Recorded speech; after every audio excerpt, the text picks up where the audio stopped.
How do you build a modern mythology for a real city without slipping into cheap caricatures or parodying the people who actually live there? The answer, in this case, is the Corkonian universe.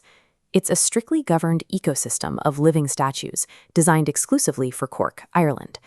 These characters are civic abstractions. Instead of portraying actual residents, they embody specific community roles, shared ideas, and local behaviors. To understand how this framework moves away from conventional superhero tropes, we have to look at the foundational constitution that dictates how these figures are made. The physical rules are absolute. Every character is a block golem constructed from tactile, matte natural cork with highly visible joints. The system strictly forbids human skin, human hair, or realistic eyes. This policy clipboard shows the universe's strict ethical boundaries. By checking off rules against depicting real tragedies or personal harm, it ensures no character ever targets a specific, real-world individual.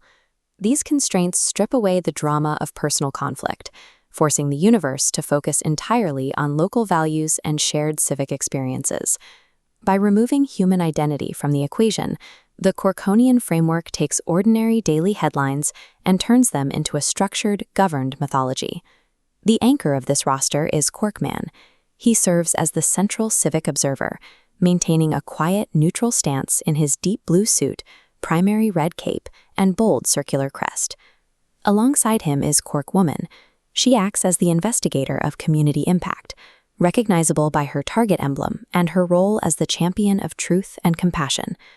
Joining them at the top of the hierarchy are Cork Ree, the referee king who governs fairness, and Cork Nan, the community grandmother who preserves historical memory.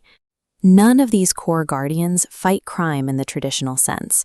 Their sole purpose is to protect the abstract virtues that hold the community together. Below the core guardians sits a layer of domain experts. This includes figures like Cork Sham, a cultural reviewer and observer who operates outside the realm of high justice. These comic panels illustrate how deeply the characters map to specific civic domains. Here we see the universe engaging with local sports, a domain overseen by Cork Ran, while characters like Cork Lan serve as the keeper of language. The roster expands to cover specific facets of local life.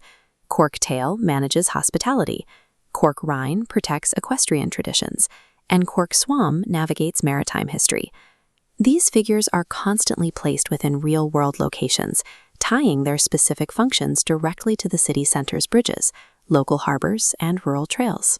The result is a system where many different niches of local culture are assigned their own champion. The universe also accounts for everyday neutral citizens through recurring personality types. Characters like the young scientist, the spacer, and the lapsy-paw represent common attitudes rather than heroic ideals. When behavior turns negative, the system uses an escalation ladder.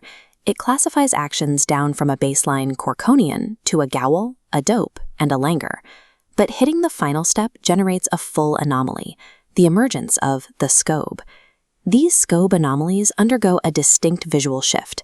They appear as darker, grimy, hooded figures, manifesting chaos, lazy data, and bad local decisions.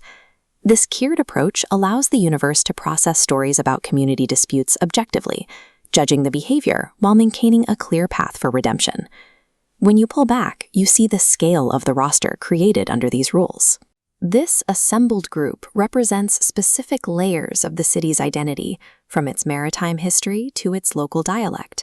Because it operates under such precise governance, this pantheon functions effectively as a living cultural newspaper, capable of reacting to daily events and morning headlines.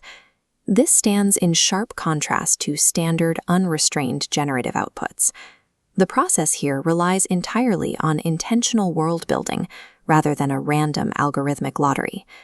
The Corkonian universe demonstrates how modern tools, when anchored by local knowledge and clear rules, can be harnessed to build a structured foundation for civic folklore.